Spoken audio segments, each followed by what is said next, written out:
Hello viewers, வாங்க சாப்பிட்லாம். இன்றைக்கி அவிழ் பாயசம் செய்யலாமா? அதாவது இன்றைக்கி அம்மனுக்கு பிரசாதமாக வெள்ளிக்கிழமை இல்லையா, அதனால் அவிழ் பாயசம் செய்கிறோம். அதனால் வானிலையில் நம்ம வந்து ஒரு ஸ்பூன் நெய் ஊற்றிண்டு அவிழை லேசாக பிரட்டிக்கணும். பச்சை வாடை போக லேசாக பிரட்டிக்கணுங்க. அந்த பச்சை ஸ்மெல் போகணும். அதனால லேசாக பிரட்டினா நல்லா சாஃப்டாக நல்லாவே வரும், வாசனையாக இருக்கும் பாயசம். அதனால தான் நம்ம வந்து லேசாக பிரட்டிக்கிறோம். இப்போ நான்ஸ்டிக் பேனில் தான் பிரட்டின்னு இருக்கோம். இப்போது பச்சை கற்பூரத்தை வந்து தண்ணியில் கரைச்சி வச்சுக்கணும். ஏலக்காய் வேணாலும் தூள் பண்ணி போட்டுக்கலாம். பால் எடுத்து வச்சுக்கணும். நம்ம வந்து வறுத்தது அவிழ் மேலே பால் ஊற்றிக்கிறோம். பால் ஊற்றிட்டு நல்லா வந்து இந்த பால்லையே வேகணுங்க. அவிழ் வந்து பால்லையே நல்லா வேகும். மூடி போட்டு நல்லா வேக வைக்கணும். நல்லா வெந்த பிறகு நம்ம என்ன பண்ணணும்னா சர்க்கரையும் போட்டுக்கலாம்.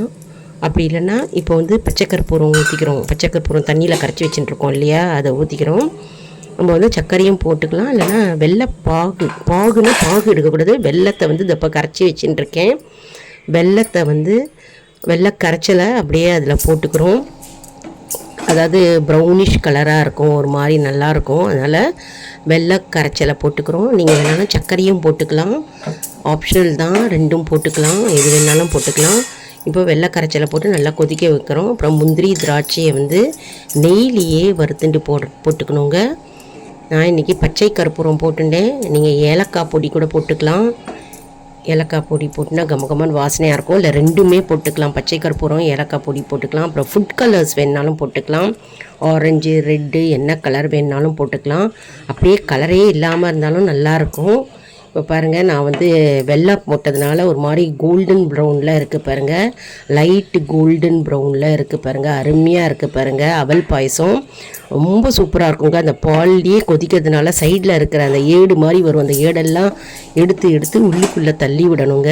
நல்லா கமன்னு சூப்பராக வருங்க. பால் பாயசம் மாதிரி இருக்குங்க. அவல் பாயசம் எக்ஸலண்ட்டாக வரும்.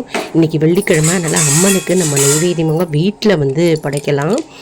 அதனால் வீட்டில் விளக்கேற்றி வச்சுட்டு நம்ம 6 மணிக்கு வீட்டில் நைவேத்தியமாக படைக்கலாம். கோவிலையும் நம்ம எடுத்துன்னு போகலாம், பிரசாதமாக கொடுக்கலாம். அதனால் ஒவ்வொரு வெள்ளிக்கிழமையும் வந்து செய்கிறது வழக்கங்க. ஏதாவது ஒரு நைவேத்தியம், அப்படியே இல்லைனாலும் பழம் வச்சு நைவேத்தியம் பண்ணலாம். மற்றும் வந்து கல்கண்டு, திராட்சை வச்சு நைவேத்தியம் பண்ணலாம் அம்பாளுக்கு. வெள்ளிக்கிழமை அம்மனுக்கு மிகவும் உகந்த நாள் இல்லையா, அதனால் வெள்ளிக்கிழமை அன்றைக்கி நம்ம ஏதாவது வச்சு நைவேத்தியம் பண்ணணும். இனிப்பு பண்ணால் ரொம்ப விசேஷங்க. செஞ்சு பாருங்கள். லைக் பண்ணுங்கள், ஷேர் பண்ணுங்கள், சப்ஸ்கிரைப்